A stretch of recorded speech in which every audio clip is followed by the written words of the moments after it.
Question number 3,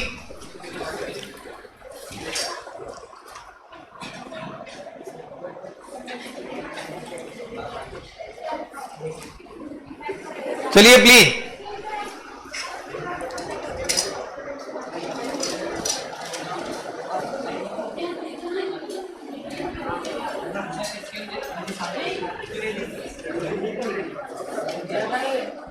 question number 3 जो आपके सामने क्वेश्चन है, उसके लिए कैश बुक को ड्रॉ करना है फटाफट। Don't waste your time.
सभी लोगों को एकदम साइलेंट बैठना है प्लीज।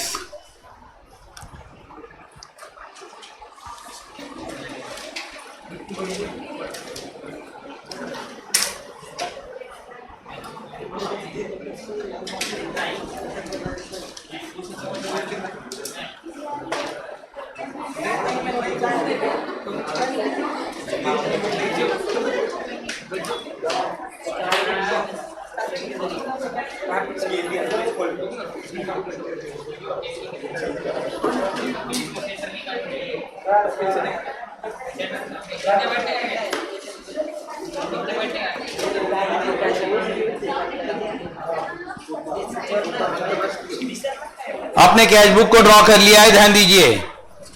नथिंग टू रिपीट, फटाफट। आज 2 क्वेश्चन कंप्लीट करने के बाद डबल कॉलम कैश बुक का थ्योरेटिकल प्रिपरेशन कंप्लीट हो जाना चाहिए। ओके, नरेशन लिखना नहीं है हमको, सिर्फ अब यहां फाउंडेशन में लिखते समय हम किसी बुक में नरेशन का यूज करने वाले नहीं है, सिर्फ और सिर्फ हमको यहां पे ट्रांजैक्शन का पोस्टिंग करना है। चलेगा? 1 January 2017 started business with cash. पहला ट्रांजैक्शन क्या है? Started business with cash. जनवरी 2017 को स्टार्टेड बिजनेस विथ कैश का जर्नल क्या होता है? स्टार्टेड बिजनेस विथ कैश का जर्नल क्या होता है? Cash account debit to capital account. तो कैश के डेबिट में आपको लिखना होगा टू कैपिटल अकाउंट। यहां बैलेंस दिया हुआ नहीं है, टू कैपिटल अकाउंट। इन्वेस्टमेंट दिया हुआ है 10,000 रुपए।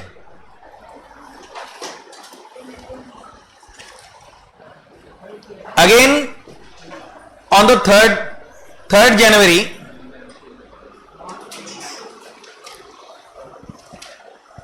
Bought goods for cash. मतलब क्या है? Purchase goods for cash. अगर परचेज गुड्स फॉर कैश होगा तो परचेज अकाउंट डेबिट टू, मतलब कैश बुक के क्रेडिट साइड में, क्योंकि ये पेमेंट होगा। By purchase, by purchase 7,000। अगर आप जर्नल भी पास नहीं करते तो चलेगा, लेकिन आपको सिर्फ इतना अंडरस्टैंड हो जाना चाहिए कि यहां जो आप प्रिपेयर कर रहे हो, जो लेजर आप यहां प्रिपेयर कर रहे हो, कैश बुक प्रिपेयर करते समय सिर्फ 2 बातों का ध्यान होता है। क्या होता है वो? वेदर द कैश रिसीव्ड और कैश पेड। जैसा अभी नेक्स्ट ट्रांजैक्शन क्या बताता है? 7 जनवरी को सोल्ड गुड्स फॉर कैश है। क्या है? सोल्ड गुड्स फॉर कैश, अगर हम कैश के लिए गुड्स को बेचेंगे तो इसका मतलब 100% cash comes into the business या कैश रिसीव्ड होगा, तो इसे रिसिप्ट साइड में लिखना होगा। क्या डेट है हमारा? 7 जनवरी।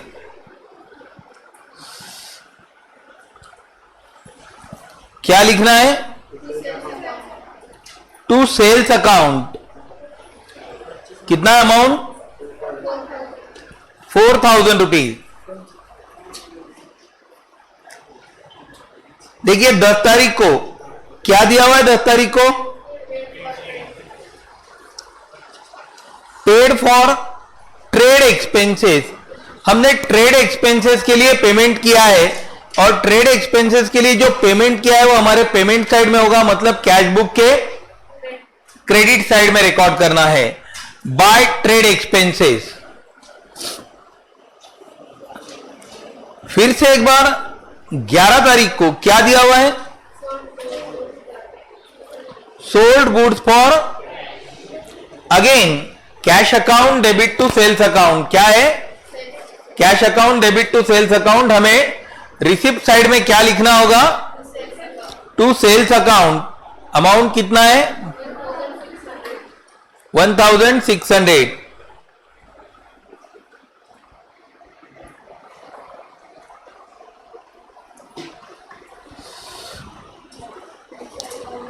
चलेगा। नेक्स्ट क्या है? चलिए, जो ट्रांजैक्शन क्रेडिट से रिलेटेड होता है उस ट्रांजैक्शन का रिकॉर्डिंग हमें कैश बुक में करने की जरूरत नहीं होती है, बिकॉज क्रेडिट ट्रांजैक्शन किसे कहा जाता है? Which transaction is called as a credit transaction?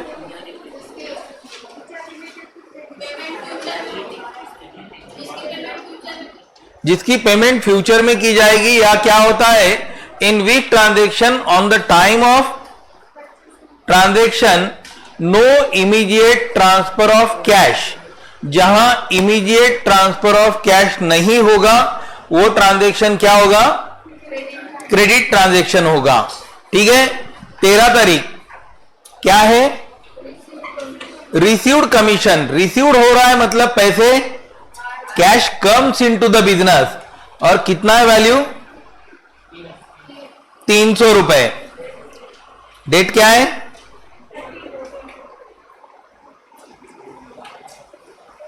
Receipt में लिखना होगा टू कमीशन, कितना amount? 300 rupees. Please, to commission 300 rupees. Received cash from Isa Khan. Okay, cash account debit to Isa Khan account. Cash account debit to Isa Khan account 14 को लिखोगे।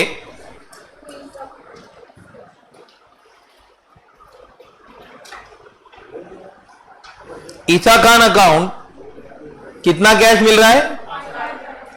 5000 rupees.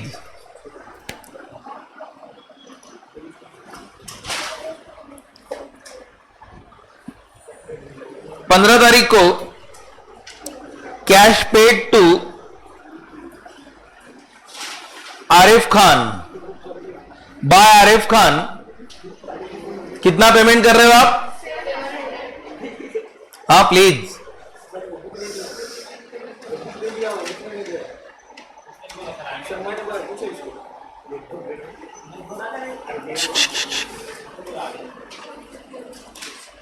Lecture चालू है, अगर इसके बीच में अगर वापस होगा ऐसा तो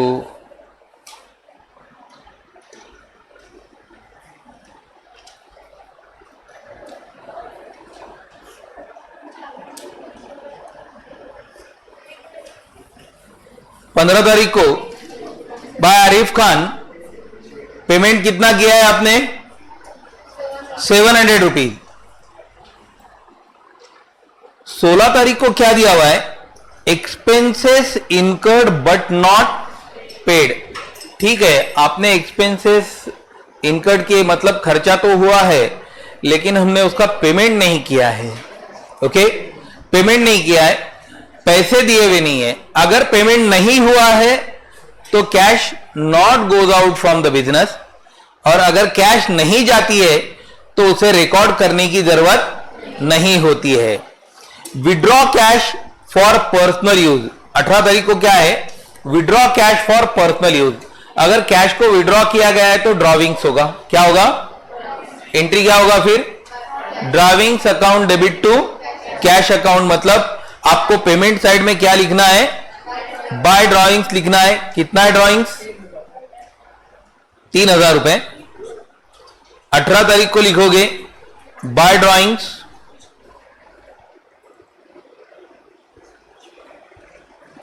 3000 रुपए। 22 तारीख bought machinery for cash. Bought का मतलब क्या होता है, परचेस मशीन फॉर कैश। 23 तारीख को, सॉरी 22 तारीख को फिर से आपको क्या लिखना पड़ेगा, बाय मशीन अकाउंट। परचेस किया है तो वह आपके पेमेंट साइड में होगा।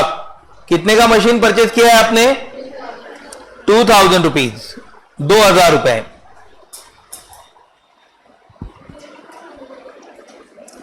इसके बाद 23 तारीख को sold old furniture for cash. आपने फर्नीचर को सेल आउट किया है। हमें सिर्फ इतनी बात मालूम रहना चाहिए, we are going to prepare cash book. और कैश बुक क्या बोलता है, क्या cash comes into the business है या cash goes out from the business है। अगर एनी कंडीशन बिजनेस में कैश आता है या कैश जाता है तो उसे हमें कैश बुक में रिकॉर्ड करना ही चाहिए। यह हमारे कैश बुक का प्रिंसिपल है, एकदम सिंपल प्रिंसिपल है।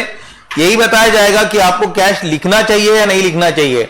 आप ओल्ड फर्नीचर सेल कर रहे हो, ओल्ड न्यूज़पेपर सेल कर रहे हो, स्क्रैप सेल कर रहे हो, नो प्रॉब्लम। आपने 10 रुपए या 10,000 रुपए या 10 लाख रुपए का कोई वैल्यू भी यहां पे ट्रांजिट किया है तो उसका रिकॉर्ड आपको लेना ही पड़ेगा। ओके, सो व्हाट, 23rd को लिखोगे टू ओल्ड फर्नीचर अकाउंट। कितना amount, 4000 rupees. Old furniture account 4000 rupees. 24 तारीख को purchase on account, purchase on account. हमने अकाउंट पे परचेस किया है, मतलब ये क्रेडिट परचेस है। कौन सा परचेस है, क्रेडिट परचेस होगा। ऑन अकाउंट परचेस करना मतलब क्रेडिट परचेस होता है। यहां हमने पेमेंट नहीं किया है, अकाउंट पे परचेस किया है, मतलब we are paying in a future. Revenue earn but not received, फिर से इसे भी रिकॉर्ड करने की जरूरत नहीं है क्योंकि रेवेन्यू तो मिल रहा है, मींस डिक्लेयर्ड हो चुका है, लेकिन अमाउंट रिसीव्ड नहीं हुआ है। जैसा बैंक में से हमें इंटरेस्ट आना था, बैंक ने तो डिक्लेयर कर दिया कि आपको ये डेट को इंटरेस्ट मिल रहा है, लेकिन अभी तक वो रिसीव्ड हुआ नहीं है। शेयर्स पे डिविडेंड मिलना है, उसके बारे में भी ऐसा ही होता है। Sum of the income which are not received perfectly, paid for electric bill और पेड रेंट 26 तारीख और 31 बाय इलेक्ट्रिक बिल।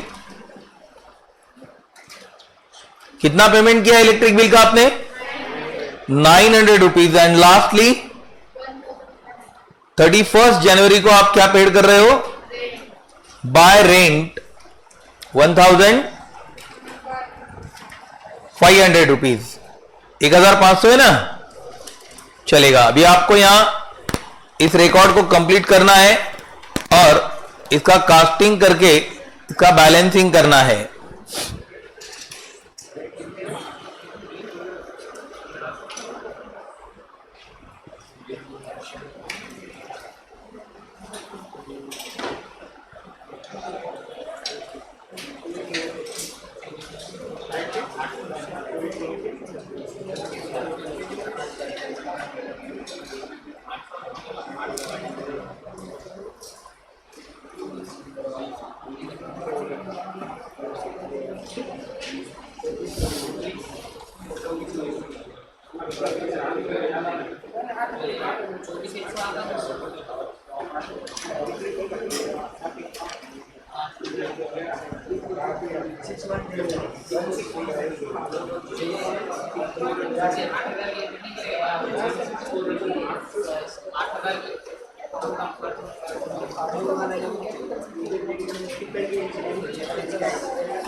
हाँ बोलिए,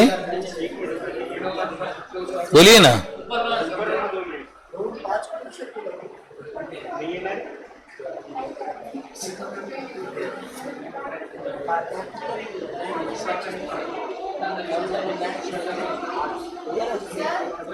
हाँ बोलिए। क्रेडिट ज्यादा आ रहा है।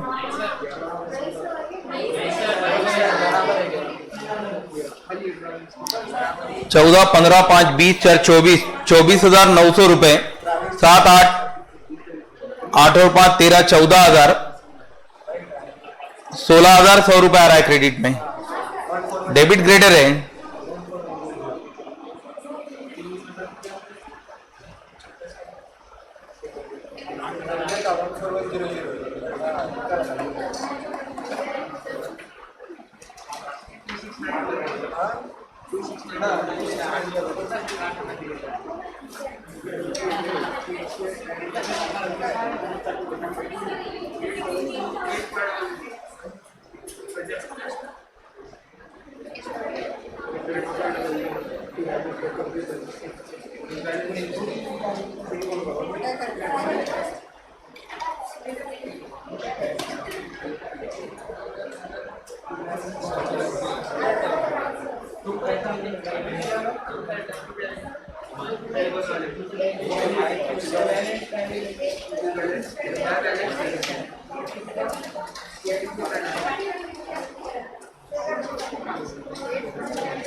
बोलिए।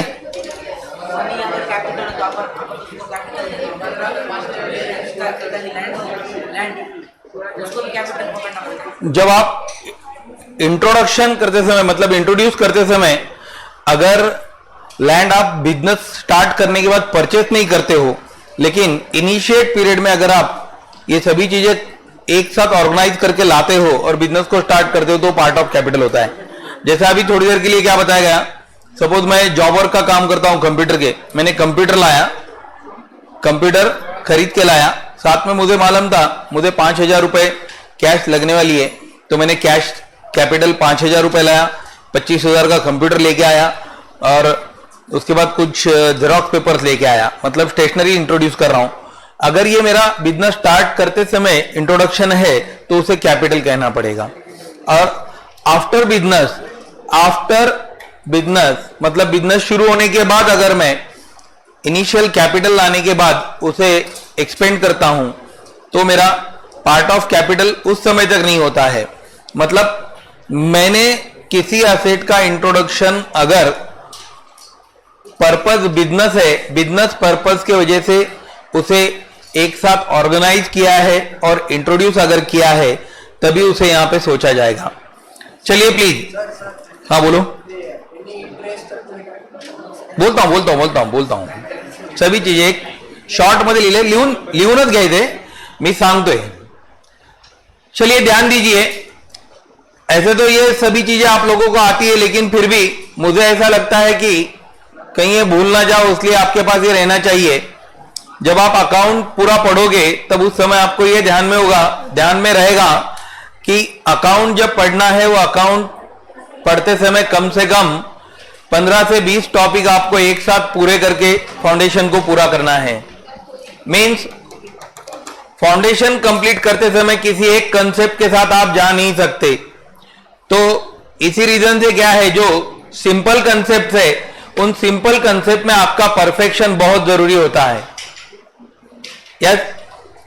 यहां परफेक्शन का मतलब क्या है, अगर किसी भी टाइप का क्वेश्चन आपके सामने रख दिया जाए तो आपको यह अंडरस्टैंड होना चाहिए कि वो किस ढंग से लिखा जा रहा है। जैसा अभी आपके पास जर्नल प्रॉपर के बारे में अगर बात की जाएगी तो ये बात हमारे ध्यान में रहना चाहिए कि जर्नल प्रॉपर में कौन से हेड को हम लिखेंगे, कौन से हेड को एग्जाम करना है, कौन से हेड को लिखना है। इन सभी चीजों को अगर हम अंडरस्टैंड कर सकेंगे, मॉडर्न अप्रोच या ट्रेडिशनल अप्रोच जो भी है, उसका एक्सप्लेनेशन हमारे दिमाग में अच्छे तरीके से रहना चाहिए। क्या होता है, अभी तो ऐसा लगता है क्योंकि अभी हम लर्न कर रहे हैं तो ये हमारे लिए बहुत आसान है। आपको ये खत्म होने के बाद में आपका काम शुरू होता है। मींस आफ्टर लर्निंग आपको किसी टॉपिक का प्रिपरेशन करना होता है। जब भी आप किसी टॉपिक का प्रिपरेशन करोगे, आपके पास यह भी बताया जाएगा कि आपको कैसे शॉर्ट पॉइंट कलेक्ट करना है। ऐसा नहीं है कि हम हर समय लर्निंग अगर करेंगे तो पूरा के पूरा पढ़ते बैठना पड़ेगा। अभी हम फाइनल अकाउंट जैसा टॉपिक देख रहे हैं, इसमें हम एक नोट करते हैं एक चीज कि बहुत सारे क्वेश्चन जो है हम कंटिन्यू करते हैं, उसके बाद में रेगुलर जो टर्म है वो भी कंसेप्ट आपके सामने जैसे को वैसे ही आते हैं। लेकिन जब आपको स्टडी करना होता है तो प्रॉपरली आप किसी एक समय, मतलब बिफोर एग्जामिनेशन, अगर आपके पास 24 घंटे का समय है तो आप क्या 24 क्वेश्चन फाइनल अकाउंट के ही पढ़ोगे? तो इसके लिए आपका प्रिपरेशन कहां पे है, कैसा होना चाहिए, इन चीजों के लिए भी हमको वर्क करना पड़ेगा। क्या है, हम जब 10th स्टैंडर्ड तक लर्निंग करते हैं तो उसका एक सिस्टम अलग होता है 10th क्लास तक पढ़ने का, जहां हम एक फिक्स फॉर्मेट में जाते हैं। आप 12th स्टैंडर्ड में भी आ जाओगे तो आपके पास भी एक सिमिलर टू फिक्स फॉर्मेट है, मतलब 50% टू 60% आपके पास फिक्स होता है। लेकिन फाउंडेशन या कॉम्पिटिटिव एग्जाम की ओर जहां आप बढ़ते हो, इस टाइप के एग्जाम में ऐसा नहीं होने वाला है कि आप जो सोचोगे वही आपके पेपर में सामने दिखेगा। अब हमने कैश बुक को लर्न किया है, हमने जर्नल को लर्न किया है, लेजर को लर्न किया है, हो सकता है इसमें से कोई भी टॉपिक आपके पास क्वेश्चन पेपर में दिखेगा ही नहीं। फाइनल अकाउंट्स है, नॉट फॉर प्रॉफिट कंसर्न है, कंसाइनमेंट है, अकाउंट करंट है, सब नए नए नाम है, बैंक रिकंसिलेशन है, इन सबकी अपनी अपनी जगह होगी। इवन हमने एक ट्रायल बैलेंस वाला पॉइंट पढ़े थे। हमने शुरुआत में ट्रायल बैलेंस प्रिपेयर करने को कहा था, उसके बाद में ट्रायल बैलेंस का करेक्शन देखा था। 2019 का पेपर निकाल के देख लो, करेक्शन ऑफ ट्रायल बैलेंस आपके पास पूछा हुआ है। होता क्या है, जब हम स्किप करते हैं और वही क्वेश्चन अगर हमारे क्वेश्चन पेपर में आ जाता है, वो क्वेश्चन कितना भी आसान रहने दो, फिर उसके बाद में अड़ोसी पड़ोसी की ओर देखना पड़ता है कि उसको आ रहा है या मुझे आ रहा है। ओके, तो इसलिए क्या है, जो एक सिंपल फॉर्मेट या जिस लर्निंग में आप रिपीटेशन में होना, जिसका रिवाइज बहुत बार हो रहा है, उन सभी चीजों के लिए आपका ओन परफेक्शन जरूरी होता है। देखिए, अभी ये पॉइंट क्लियर करते समय मैंने ये चीजों को देखा, इसलिए मैंने बीच में ही रुक के ये रिसिप्ट एंड पेमेंट का एक स्ट्रक्चर आपके सामने इन जनरल क्वेश्चन के थ्योरी के ऊपर ही इसे प्रिपेयर किया है। हमें इन चीजों को ध्यान में रखना है कि what is included on a receipt side, receipt में क्या क्या होगा, इन चीजों के अलावा कुछ नहीं आता है। पहले क्या होता है, जहां हम कैपिटल को ब्रिंग करते हैं, कैपिटल इंट्रोड्यूस किया जाता है, जो कैपिटल हम कैश में लाने वाले हैं। कौन सा capital? Capital which is introduced by the businessman only in a cash. देखो, गायकवाड़ ने अभी पूछा था, सर अगर बिल्डिंग लाया जाएगा, फर्नीचर लाया जाएगा, मशीन लाया जाएगा, तो यह बात ध्यान में रखना है, जहां आपने सिर्फ कैश का इंट्रोडक्शन किया है तो ही उसे रिसिप्ट साइड में लिखना होगा। उसके बाद में क्या है, किसी पर्सन से अगर आप एज अ लोन लेते हो या कुछ उधार कैश ली जाती है, या किसी रीजन से उसको आपने गुड सेल आउट किए थे, उसने आपको पेमेंट किया है, तो उन सभी पेमेंट रिसीव्ड फ्रॉम पर्सन जो बताया गया है, पर्सनल अकाउंट, उसे आपको यहां लिखना होगा, received from personal account. Okay, सिर्फ पर्सन मत लिखिए, कैपिटल ब्रिंग, तो कैपिटल ब्रिंग्स इनटू कैश करना है, capital brings into cash, received from personal account.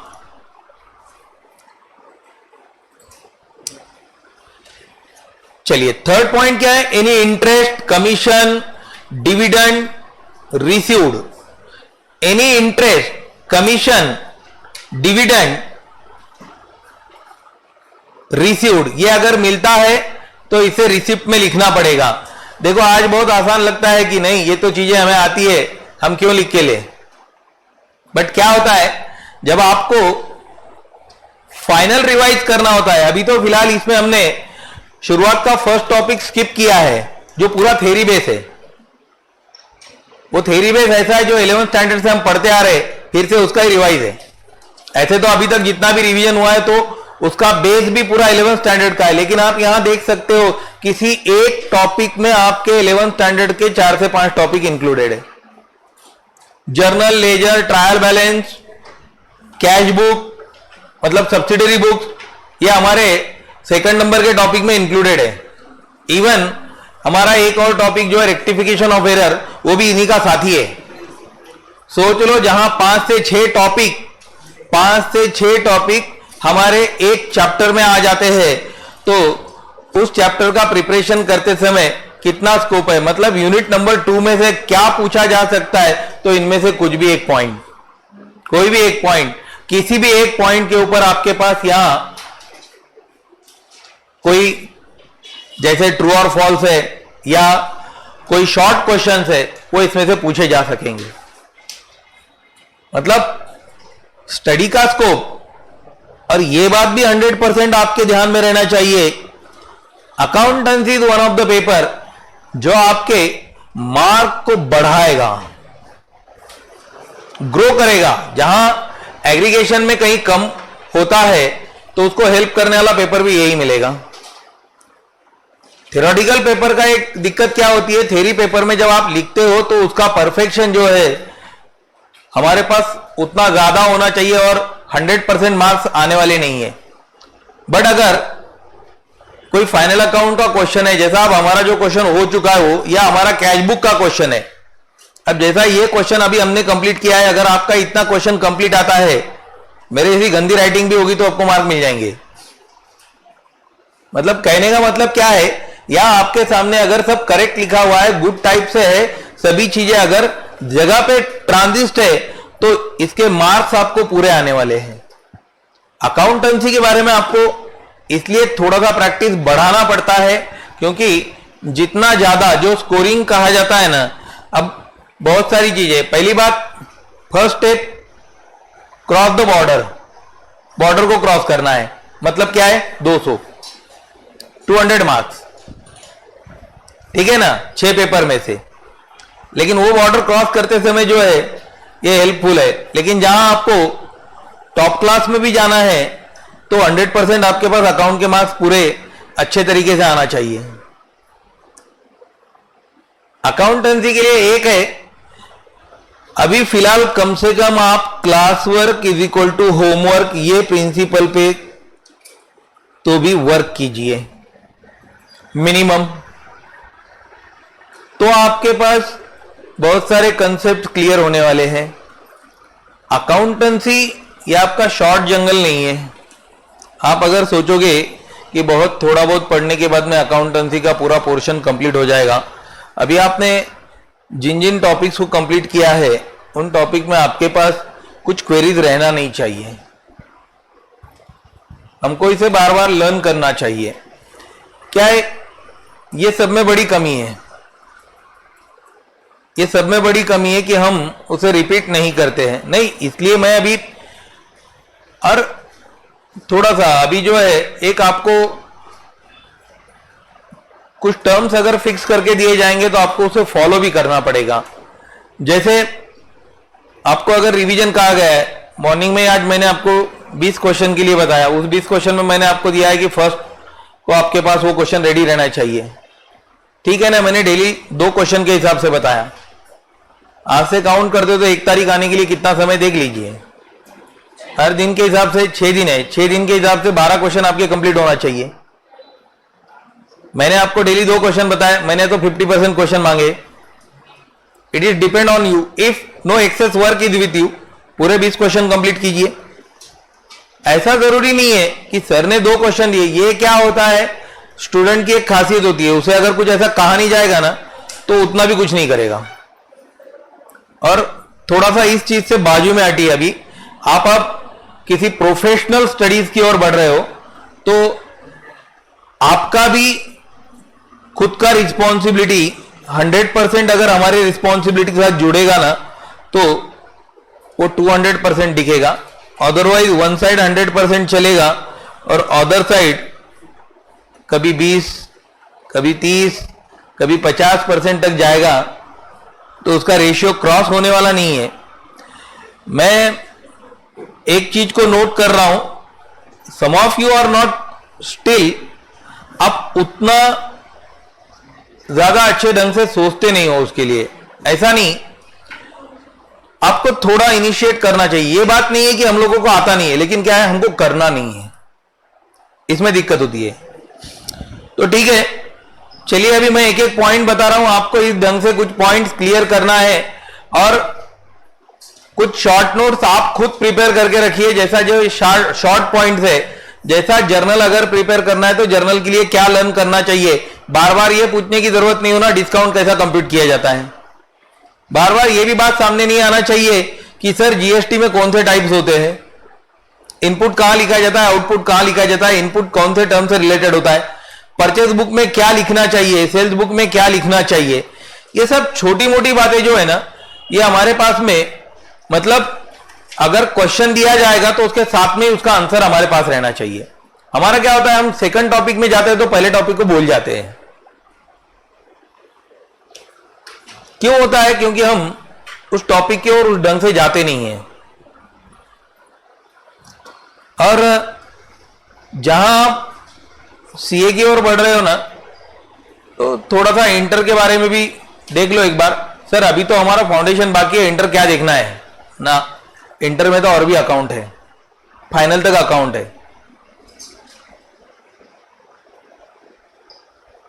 सोचना तो पड़ेगा ना, उस हिसाब से आपका प्रिपरेशन होना चाहिए। रेगुलर कंसेप्ट जो है ये हमारे दिमाग में आ जाना चाहिए। मतलब अगर कोई ट्रांजैक्शन होती है तो उसके साथ में ही हमारी सोच बन जाना चाहिए कि इसे कहां लिखा जाता है या इसे हमने कहां वेरीफाइड करना चाहिए। फिर से ये बात नहीं है debit the receiver credit the giver, stand एक ही है, लास्ट तक वही चलने वाला है।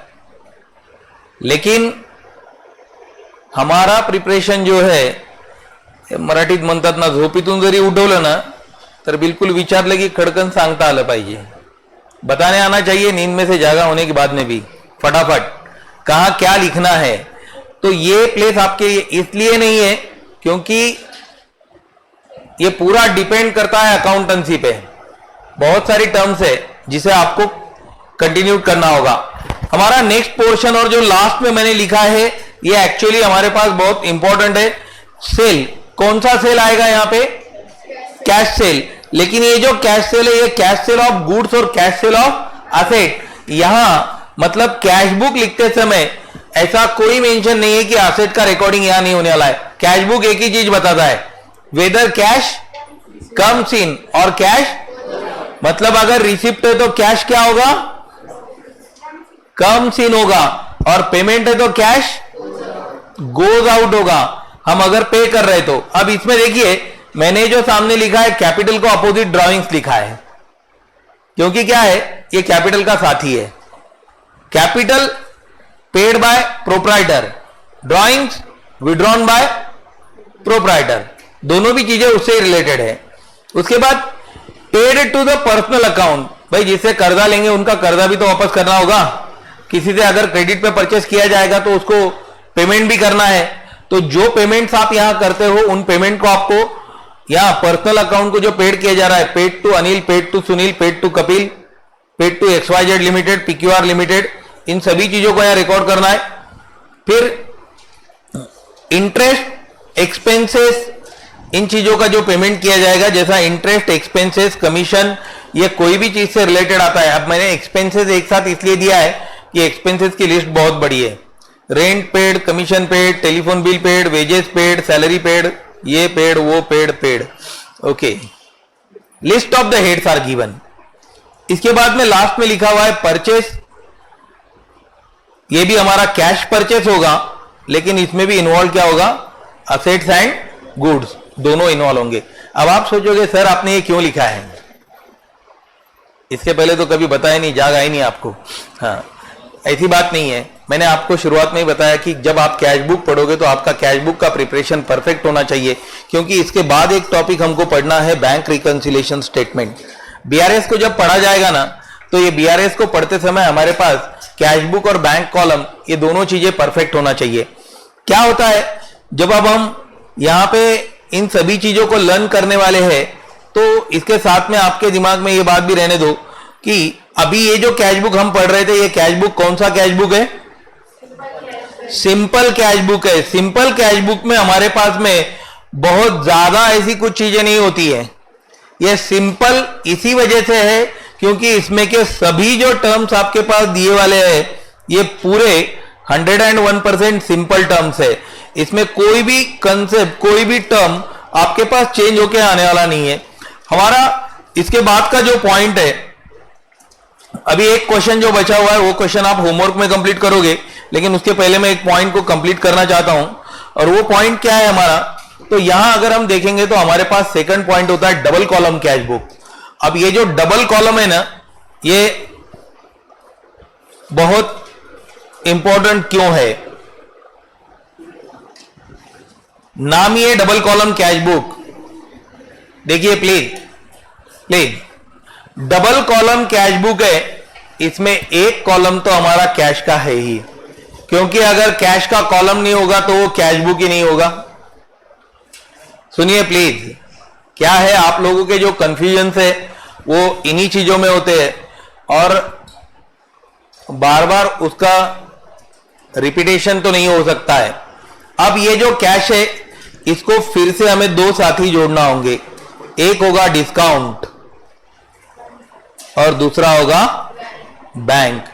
मतलब यहां जो कॉम्बिनेशन है, ये कॉम्बिनेशन अगर देखा जाए तो cash and discount, cash and bank, ये भी डबल कॉलम होता है, और डिस्काउंट एंड बैंक ये भी डबल कॉलम होता है। सीधा सीधा मतलब है, दो कॉलम का मतलब क्या है, कोई भी दो कॉलम के साथ इसे प्रिपेयर किया जाएगा। लेकिन जहां बेसिकली इसको सोचा जाएगा वहां यह बात ध्यान में रखिए कि इसका कॉम्बिनेशन जो है या तो डिस्काउंट के साथ में या तो बैंक के साथ में जोड़ा जाता है, क्योंकि यहां कैश बुक में से हम कैश को अलग नहीं करते हैं। और जहां हम अगले प्रोसीजर के लिए पढ़ रहे हैं वहां हमारा परफेक्ट साथी डिस्काउंट होगा। कौन सा कॉलम होगा? डिस्काउंट। अब देखिए डिस्काउंट आ गया। अब डिस्काउंट आने के बाद में हमारे दिमाग में लाइट क्लिक हो जाना चाहिए। हमारे पास डिस्काउंट कितने तरीके के होते हैं, राइट? कौन से? Discount received and discount allowed. Allowed discount मतलब पेड डिस्काउंट। ये दोनों भी वर्ड जो है ना, यही आपको बता देंगे आपको लिखना कहां है। डिस्काउंट रिसीव्ड मतलब पैसे आने वाले हैं, राइट? डिस्काउंट रिसीव्ड मतलब पैसे आने वाले हैं, और डिस्काउंट अलाउड मतलब पैसे जाने वाले हैं। या डिस्काउंट जो है एक डिस्काउंट, बट एक्चुअली ये जो डिस्काउंट का वैल्यू है ये हमारे पास कैश में ट्रांजिट नहीं होता है, ये किसी ट्रांजैक्शन का साथी होता है, राइट? जब हम गुड्स परचेस करते हैं क्रेडिट पे गुड्स परचेस करने के बाद जब पेमेंट करने की बात आती है, इफ सपोज हमें देना था 1000 रुपीज, लेकिन हमने क्या किया, 100 रुपए कम दे दिए। कितने दे रहे हैं हम? 900 रुपीज।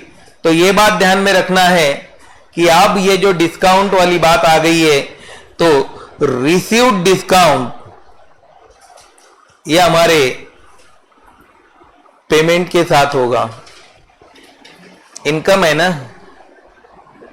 लेजर बेस अटैच होता है उसके साथ। क्या अटैच होता है? यहां पे ये कॉलम को जोड़ा जाएगा। देखिए परचेस करने के बाद आप पेमेंट कर रहे हो तो आपका पेमेंट का एंट्री क्या होता है? अब इन जनरल मुझे आपका डिस्काउंट के साथ का एंट्री बताइए। जो एंट्री आपके सामने लिखा हुआ है उस एंट्री के लिए हम काम करेंगे। हमने 1000 रुपए के गुड्स परचेस किए, 900 रुपीज पेमेंट दिया है, 100 रुपीज डिस्काउंट रिसीव्ड हो रहा है। एंट्री बताइए अब क्या है? Purchase account debit 1000 to cash account 900 to कहां गया डिस्काउंट? टू डिस्काउंट मतलब क्रेडिट में गया। कौन सा डिस्काउंट क्रेडिट में गया सर? ये रिसीव्ड डिस्काउंट क्रेडिट में गया। तो ये बात ध्यान में रखना है, पेमेंट का डिस्काउंट मतलब जब आप पेमेंट करोगे तो डिस्काउंट रिसीव्ड होगा, पेमेंट करोगे तो डिस्काउंट रिसीव्ड होगा, और जब आपको पैसे मिलने वाले तब आपको डिस्काउंट देना पड़ेगा, अलाउड डिस्काउंट होगा।